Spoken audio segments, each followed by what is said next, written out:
যোৱাকালি যিটো আছিলে তেওঁৰ যিটো নিজেই বাসস্থান আছিলে সেই ফ্লেটৰ ভিতৰত যিখিনি পোৱা হৈছিলে সেইখিনি ৰিকভাৰ কৰা হৈছিলে। পিছত আকৌ গম পোৱা গ'ল যে এই কাষতে থকা ফ্লেটটো তেওঁৰে হয়, কিন্তু যিটো তেওঁৰ খুলখালিয়াক থাকে। সেইমতে খবৰ পাই ইয়াতো তেওঁৰ সম্পত্তি থাকিব পাৰে বুলি সেইমতে চাৰ্চ কৰা গ'ল আৰু 1,17,30,000 টকা ইয়াতে ৰিকভাৰ হ'ল।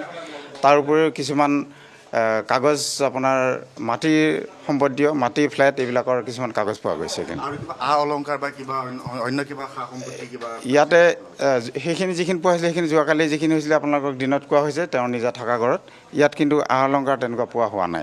প্ৰায় মাটি সম্পত্তি কিমান মান পাইছে আজি আপোনালোকে? আমি ইয়াতে এতিয়া মাটি সম্পত্তি যিখিনি কাগজ আমি পাইছোঁ সেইখিনি মতে ৰহাত 1 বিঘা মাটি, হোজাইত 4 কঠা 11 লেচা মাটি, এই গুৱাহাটীত এই 2টা ফ্লেটৰ কাগজ আৰু গুৱাহাটীত 2 টুকুৰা মাটিৰ কাগজ আমি ইয়াতে পাইছোঁ বেলতলাতে। গুৱাহাটী ক'ত ক'ত আছে মাটি? গুৱাহাটী বেলতলাতে দিয়ালৈকে গম পোৱা মতে 1 কঠা 1.67 লেচা আৰু এক জেগাত 1 কঠা 10 লেচা মাটি আমি খবৰ পাইছোঁ। এই যোনটো আপোনাৰ যিটো অভিযান চলাইছে এইটো আচলতে কাৰ আছিলে আৰু কাক ভাড়া দিয়া কথা ইতিমধ্যে উল্লেখ কৰিছে, কাক আচলতে ভাড়া দিছিলে?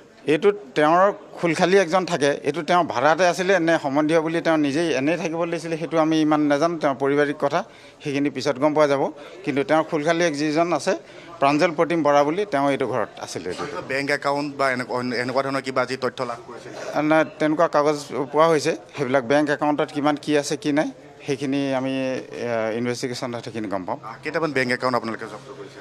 বেংক একাউণ্ট এতিয়ালৈকে মোটামুটি আমি পাইছোঁ 3-4টামান একাউণ্টৰ আমি পাইছোঁ আৰু যিখিনি পাইছিলোঁ ফিক্সড ডিপ'জিট যিখিনি আছিলে সেইখিনি আপোনালোকক ইতিমধ্যে কালি পোৱাখিনি আজি কিবা নতুন যোৱাকালি আজি বেংকৰ সম্বন্ধে আৰু বেলেগকৈ আজি নতুনকৈ পোৱা নাই আৰু যিখিনি পালে আমাক জনাম আপোনালোকৰ ভৱিষ্যতে।